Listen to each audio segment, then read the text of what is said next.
오늘 하나님 말씀은 빌레몬서 1장 1절부터 3절까지입니다. 다 한 목소리로 합독하시겠습니다. 그리스도 예수를 위하여 갇힌 자 된 바울과 및 형제 디모데는 우리의 사랑을 받는 자요 동역자인 빌레몬과 자매 아비아와 우리와 함께 병사된 아키뽀와 내 집에 있는 교회에 편지하노니 하나님 우리 아버지와 주 예수 그리스도로부터 은혜와 평강이 너희에게 있을지어다. 아멘. 오늘도 바쁘신 가운데 이렇게 예배를 위해서 하나님 앞에 나오신 모든 성도님들을 하나님께서 너무나 기뻐하시는 줄 믿습니다. 이 시간 하나님께서 이 예배를 기뻐 받아주시고 또 하늘의 은혜를 넘치게 내려주실 줄 믿습니다. 빌레몬서는 로마 감옥에 있던 사도 바울이 골로새에 살던 빌레몬에게 보내는 편지입니다. 빌레몬서는 1장으로 이루어진 짧은 편지이지만 그 안에 담긴 하나님의 사랑은 그 어떤 책보다 깊은 것 같습니다. 오늘 이 시간에는 우리가 빌레몬서에 담긴 하나님의 은혜와 사랑을 함께 나누길 소망합니다. 빌레몬서에는 빌레몬과 오네시모가 나오는데요. 오네시모는 빌레몬의 종이었습니다. 그런데 이 오네시모는 주인이었던 빌레몬의 등에 비수를 꽂은 종이었습니다. 어떤 일이 있었냐면요. 오네시모가 빌레몬의 재산을 가지고 도망간 거예요. 골로새에서 무려 2,900km나 떨어진 로마로 도망갔습니다. 구글에서 찾아보니까 인천에서 부산까지 거리가 약 330km라고 하는데 2,900km면 인천에서 부산을 9번 갈 수 있는 거리입니다. 그럼 왜 하필 로마였을까요? 당시 로마는 만국이 공용하는 악의 소굴이라고 불렸다고 합니다. 오네시모 같이 무언가를 잘못하고 잘못을 저지르고 도망간 사람들이 숨기에 딱 좋은 곳이었죠. 아마 오네시모는 로마까지 간다면 이제 절대 잡힐 일이 없다고 생각했던 것 같습니다. 자신이 바라던 자유를 얻게 되는 것이죠. 그래서 인생의 이막을 기대하며 정말 큰 맘 먹고 로마까지 간 것입니다. 그런데 그곳에서 전혀 예상치 못한 만남을 갖게 됐는데 로마 감옥에 있던 바울을 만나게 됩니다. 그리고 그곳에서 예수님의 복음을 듣게 되었죠. 우리 인생에 있어서 누구를 만나는지는 너무나 중요한 것 같아요. 만일 오네시모가 로마가 아니라 다른 곳으로 도망갔다면, 그리고 그 시기에 바울이 로마에 감금되지 않았더라면, 그래서 오네시모가 사도 바울을 만나지 못했다면, 주인의 재산을 훔쳐 도망간 이 오네시모는 어떤 인생을 살게 되었을까요? 아마 얼마 가지 못해서 모든 걸 잃었을 겁니다. 다른 사람의 뒤통수를 치고 또 마음에 상처를 남긴 이 오네시모의 죄성이 결국에 자기 자신도 망치는 거예요. 오네시모가 지금 당장에는 노예로부터 해방되었기 때문에 기뻤겠지만 자신의 죄성에서 또 사단의 사슬에서 해방된 것은 아니었어요. 오히려 자유를 얻기 위해서 더 많은 죄를 지었습니다. 빌레몬의 것을 빼앗았고 그에게 상처를 주었죠. 오네시모는 겉으로는 자유를 얻은 것 같지만 영적으로는 더 죄의 늪에 깊게 빠진 겁니다. 이제 거짓된 자유에 속아서 그 영이 고통당할 일만 남은 거였죠. 하지만 그때 오네시모가 만난 사람은 사도 바울이었습니다. 그리고 바울이 전하는 그 예수님의 사랑에 눈을 뜨게 된 것이죠. 영의 눈이 떠진 이 오네시모는 이제야 비로소 자신의 상태가 보이기 시작했습니다. 자신이 얼마나 큰 죄를 지었는지 알게 되었고 빌레몬으로부터 도망쳤던 그 선택이 진짜 자유를 위한 선택이 아니라 오히려 사단의 사슬에 더 속박되는 일이었음을 알게 되었어요. 그리고 동시에 십자가에서 죽으신 예수님께서 자신의 죄의 문제를 해결하신다는 사실을 알게 되었습니다. 예수님의 복음이 자신에게 진짜 자유를 준다는 사실 말이죠. 이렇게 예수님의 십자가를 영접하고 나니까 오네시모에게 진정한 회개가 나왔습니다. 그리고 하나님께 회개하고 나니까 하나님께서 오네시모에게 다시 주인에게 돌아가서 용서를 구하라는 마음을 주시는 겁니다. 하나님이 주신 마음에 따라 이제 다시 주인에게 돌아가 진정으로 회개하는 것이죠. 그런데 주인의 재산을 훔친 노예가 다시 주인에게 돌아가 용서를 구할 거라고 누가 예상했겠습니까? 이건 정말 드라마에서나 나올 법한 일입니다. 이 일이 현실에서 가능할 수 있었던 이유는 바로 하나님께서 오네시모와 함께 하셨기 때문입니다. 하나님이 강권적으로 역사하셔서 죄의 길로 향하고 있는 오네시모의 인생을 선으로 돌리셨기 때문입니다. 오네시모는 어떻게든 잡히지 않으려고 로마에 갔는데 마침 로마 감옥에 갇힌 바울을 만나서 복음을 듣게 된 것입니다. 이처럼 하나님께서는 사망밖에 없는 오네시모의 그 목적지를 생명으로 바꾸셨습니다. 로마에서 완전 범죄를 꿈꿨던 오네시모가 로마에서 완전한 회복에 이를 수 있도록 바울을 예비하신 것입니다. 이처럼 우리가 바라는 길이 사망의 길일지라도 또 우리가 가는 길이 죄의 사슬일지라도 하나님께서는 사망 가운데 생명을 준비하십니다. 죄의 사슬 가운데 예수님의 복음을 준비하십니다. 우리 본성이 로마를 꿈꾸고 또 로마를 향해 간다고 하더라도 그곳에 예수님께서 계십니다. 그곳에 계신 예수님께서 주님의 십자가 보혈로 우리의 목적지를 사망에서 생명으로 또 죽음에서 기적으로 바꾸시는 줄 믿습니다. 그러니 예수님 안에 있는 우리가 가는 길은 언제나 생명의 길이고 또 기적의 길인 줄 믿습니다. 회복과 부활의 길입니다. 이 시간 우리가 하나님께서 우리가 선 곳을 생명으로 바꾸시는 하나님이시라고 고백하길 원합니다. 우리가 가는 그곳에 언제나 예수님께서 계셔서 우리를 언제나 생명으로 인도하시는 하나님이라고 선포하길 바랍니다. 함께 선포하시겠습니다. 하나님께서 사망을 생명으로 바꾸십니다.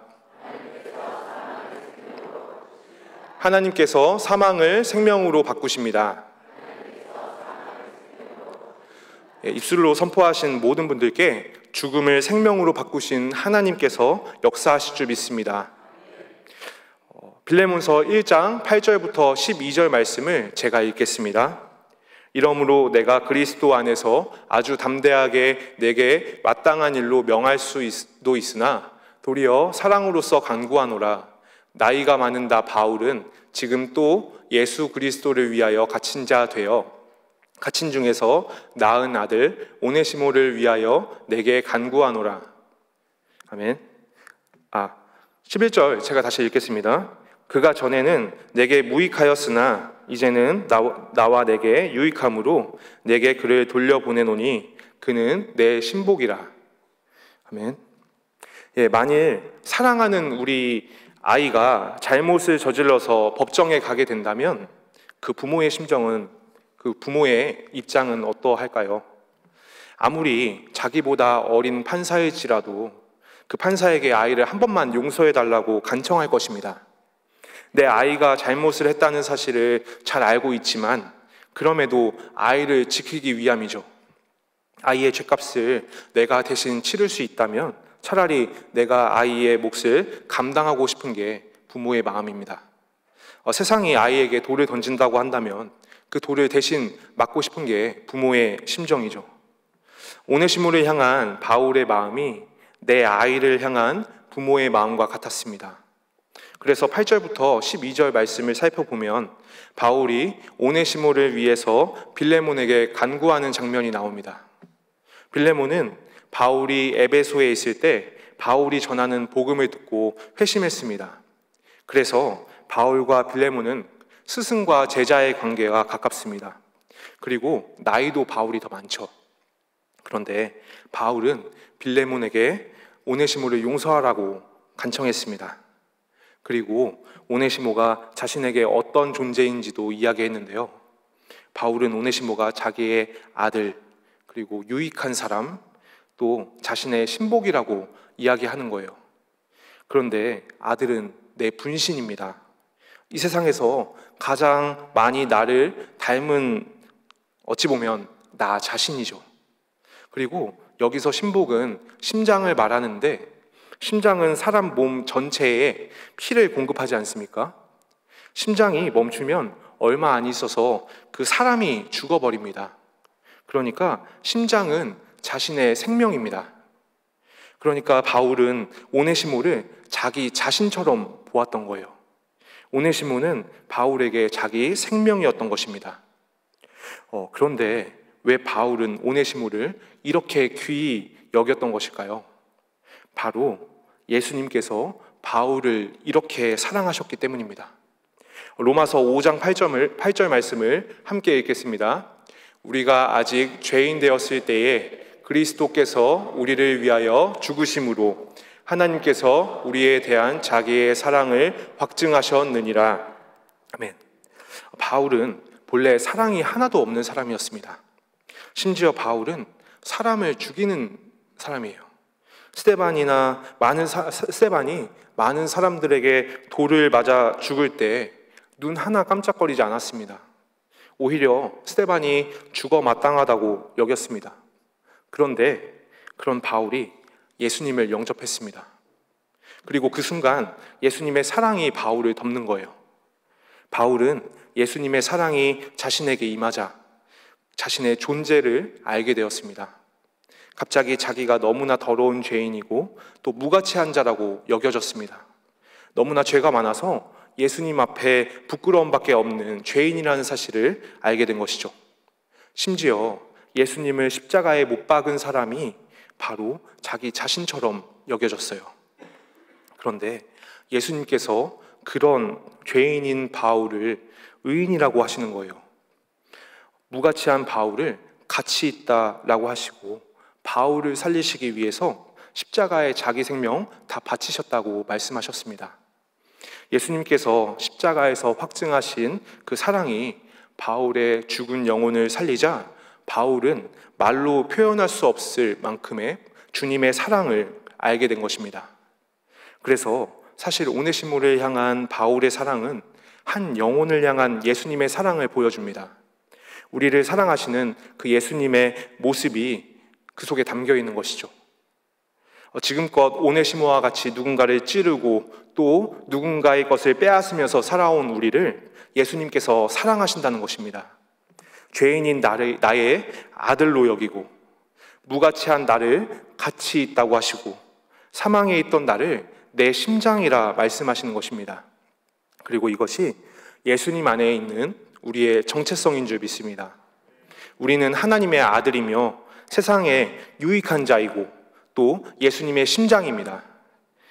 그런데 세상에서 우리가 너무나 작게 여겨지고 또 부족하게 보일 때가 있습니다.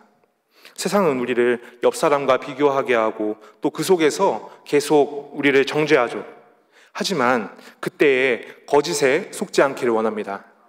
우리를 키우면서 아이를 키우면서 이 정체성이 내 안에 심겨 있는지가 얼마나 중요한지를 많이 느낍니다.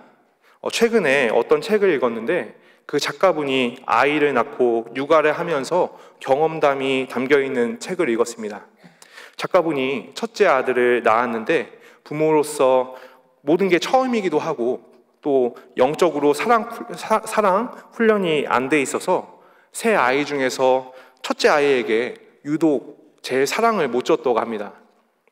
그래서 첫째 아들이 점점 자라면서 다른 아이들에 비해서 두려움이 많고 또 자존감이 떨어졌다고 해요.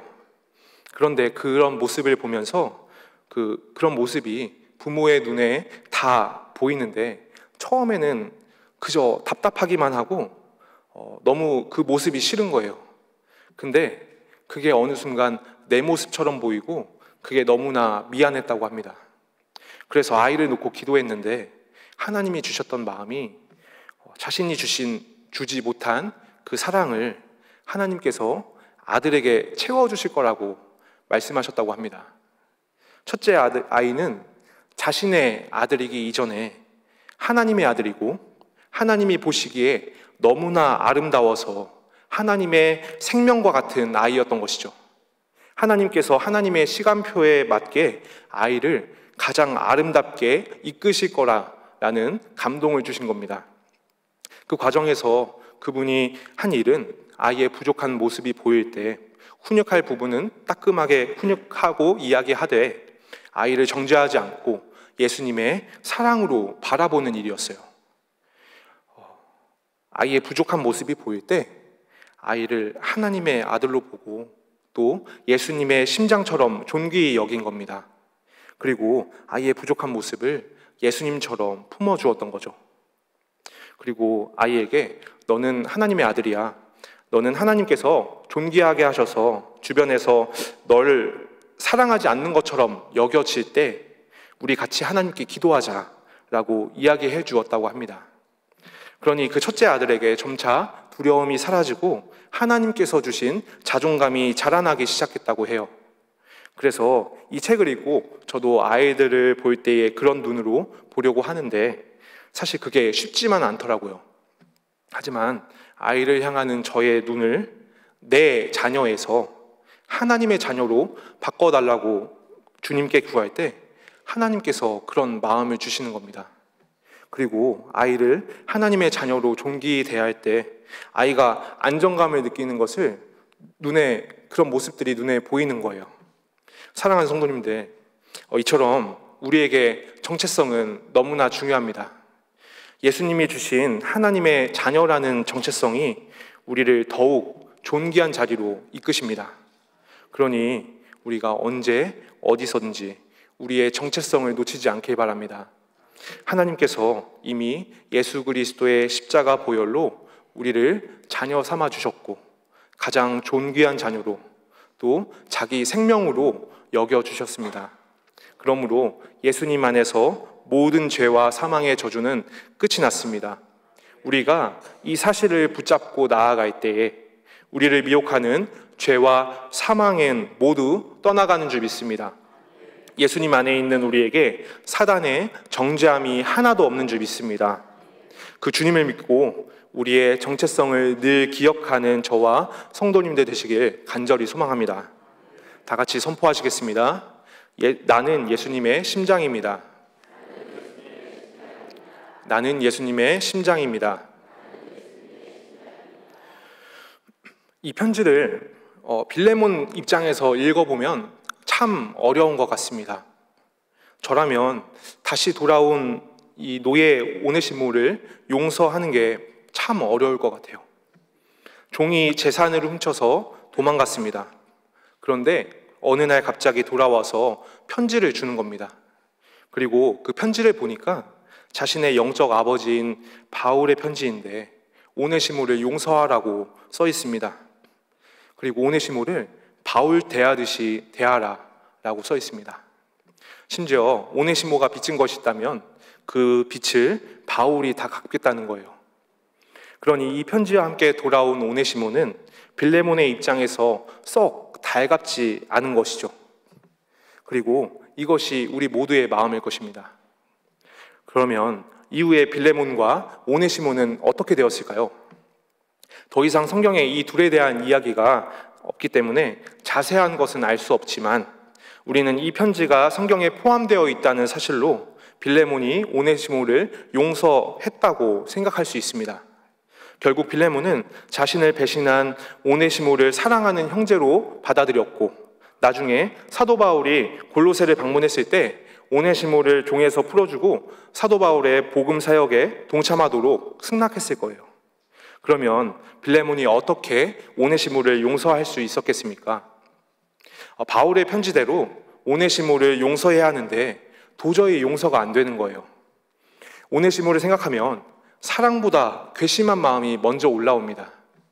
자신을 배신했던 오네시모가 너무 미운 거죠. 그래서 기도를 하는데 빌레몬에게 성령께서 역사하셨을 겁니다. 그리고 회개의 영을 부어주시는 거예요.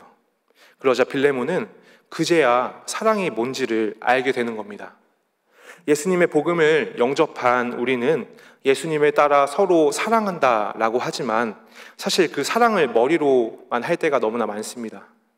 그런데 심장으로 알지 못했음을 하나님께서 깨닫게 하시는 겁니다. 그래서 이게 사랑이구나. 내가 이전까지는 바울 사도에게 예수님의 사랑을 들었지만 사랑을 하나도 알지 못했구나 하면서 빌레몬은 자신의 삶 속에 예수님의 사랑이 없었음을 깨달았을 겁니다. 그리고 빌레몬은 이 편지를 읽고 자신에게 원수와도 같은 오네시모 역시 하나님의 자녀라는 사실을 알게 되었습니다. 빌레몬 자신과 오네시모는 세상의 시점에서는 주인과 종의 관계였지만 하나님의 시점에서는 똑같은 하나님의 자녀였거든요. 똑같이 사랑해서 십자가로 생명 다 바친 하나님의 아들인 거죠. 하나님 안에서 한 형제인 것입니다. 그래서 빌레몬은 이제까지 자신의 사랑 없음을 두고 하나님 앞에 무릎 꿇었을 겁니다. 오네시모를 자신의 형제 대하듯이 하지 못했음을 회개했을 거예요. 만약 처음부터 빌레몬이 오네시모를 자기의 형제 대하듯이 귀히 여겼다면 오네시모가 재산을 가지고 도망가는 일부터가 없었을 겁니다. 그러니까 빌레몬은 예수님을 영접하긴 했지만 당시 문화와 관습에 따라 생각하고 행동했던 것이죠. 그래서 오네시모가 도망간 그때에 하나님 앞에 나아가 기도하고 왜 이런 일을 주셨는지 알려달라고 구했어야 했는데 그러지 못하고 계속 오네시모를 향한 미움만 있던 거예요. 이처럼 빌레몬은 나름대로 예수님을 믿었고 또 나름대로 착하게 세상을 살아왔다고 생각했지만 기도하면서 아직도 예수님의 십자가 사랑을 옷 입지 못한 자신을 발견했을 것입니다. 그러니까 빌레몬에게 오네시모를 두고 기도했던 이 기도의 시간들은 이전까지 자신의 전 인격을 두고 그리고 모든 것들을 두고 했던 회개의 시간이 되었을 거예요. 처음에는 빌레몬은 도저히 사랑할 수 없는 오네시모를 두고 기도를 시작했겠지만 예수님께서는 자신에게 해를 끼친 오네시모가 아니라 그를 사랑으로 품어주지 못했던 빌레몬의 지난 순간들을 기억나게 하시고 또 회개의 영을 부어주셔서 그의 심령에 진실된 회개가 나올 수 있도록 은혜를 베풀어 주셨을 겁니다.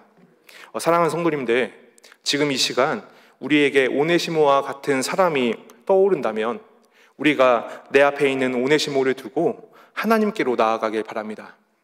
하나님께서는 우리 앞에 있는 오네시모를 통해서 우리 심령에 역사하십니다. 내 앞에 있는 오네시모를 두고 기도할 때에 그 문제 속에서 나의 사랑 없음을 발견하게 하시고 하나님의 사랑을 부어주십니다. 회개의 영을 부어주셔서 우리 안에 사랑 없음을 태워주십니다. 예수님의 십자가 사랑을 우리에게 부어주십니다. 그래서 우리의 다짐과 결단으로 도저히 할 수 없는 이 사랑을 주님의 은혜로 가득 채워주실 줄 믿습니다. 나밖에 보지 못해서 도저히 사랑하지 못하는 우리를 사랑하는 자로 빚어주실 줄 믿습니다. 하나님께서 반드시 하십니다. 이 시간 저와 성도님들 가운데 성령님께서 역사하셔서 우리 영이 진실로 회개하며 우리 앞에 오네시모를 예수님의 사랑으로 품어주는 하늘의 역사가 있기를 간절히 소망합니다. 다 같이 선포하시겠습니다. 회개할 때 주님의 사랑을 부어주십니다. 회개할 때 주님의 사랑을 부어주십니다. 오늘은 우리가 빌레몬서에 담긴 하나님의 은혜와 사랑을 함께 나누었습니다. 하나님께서는 우리가 악한 길로 걸어갈지라도 예수님의 십자가 보혈로 그 길을 선한 길로 바꾸십니다. 로마에서 완전 범죄를 꿈꾸었던 오네시모가 오히려 바울을 통해서 주님을 알게 된 것처럼 언제나 우리의 사망을 생명으로 바꾸어 주십니다. 그리고 바울의 말처럼 우리는 주님의 아들이며 유익한 자이고 예수님의 심장이며 생명입니다. 주님의 생명 바쳐 살리신 가장 존귀한 자입니다. 우리가 이 정체성을 늘 놓치지 않길 바랍니다. 우리 앞에 오네시모가 있다면 그를 놓고 주님께로 기도로 나아가길 소망합니다. 우리가 기도하는 가운데 주님께서 회개의 영을 부어주실 줄 믿습니다. 우리의 사랑 없음을 알게 하시고 주님의 사랑을 부어주실 줄 믿습니다. 우리 안에 성령께서 역사하셔서 회개가 꼽히는 저와 성도님들 되시길 간절히 소망합니다. 마지막으로 선포하시겠습니다. 하나님께서 사망을 생명으로 바꾸어 주십니다. 나는 예수님의 심장입니다. 회개할 때 주님의 사랑을 부어주십니다.